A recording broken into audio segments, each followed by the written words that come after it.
கருவை உருவாக்கி கொடுப்பதே தெய்வந்தான். ஏன்னா, அந்த தெய்வம் தான் அந்த குழந்தைய கருவ உருவாக்குது, வளர்த்துது அப்படிங்கிற ஒரு தன்மை.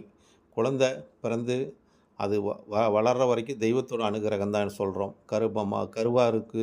அது உருவாகி பிறக்கிறதே தெய்வத்தோட அனுகிரகம் தான் அப்படின்னு சொல்றோம். என்னதான் நம்ம செயற்கை முறையில இதெல்லாம் செஞ்சாலும், தெய்வத்தோட அனுகிரகம் இல்லாம எதுவுமே சாத்தியமில்ல அப்படின்னு நம்ப அது உண்மையான ஒரு நிகழ்வு தான். அந்த மாரி ஒரு நிகழ்வு ஜோதிட சாஸ்திரமும் இதுக்கு துணை புரியக்கூடியதும், ஆன்மீக வழிபாடு, தெய்வ வழிபாடு இதெல்லாம் ஒன்றாக இணைத்து நம்மளை இந்த பிரபஞ்சத்தில் படைக்க வச்சிருக்குது. நம் பிரபஞ்சத்தில் பிறக்கிறோம்.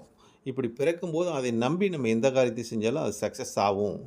நம்பிக்கை தெய்வ வழிபாடு ஒரு இதுக்கெல்லாம் நம்ம ஆதாரம் இருக்குதான்னு கேட்டிங்கன்னா, இதெல்லாம் நம்ம ஆதாரத்தோட உண்மை நிகழ்வை தான் நம்ம பார்க்க வேண்டியதா இருக்குது. இப்போ நெறைய பேத்துக்கு அந்த கோயிலுக்கெல்லாம் வர்றவங்கள பார்த்தீங்கன்னா, இன்னைக்கு வளகாப்பு அன்னைக்கு நடக்கிறதா, இத்தனை பேத்துக்கு வேண்டி இத்தனை பேத்துக்கு நடந்து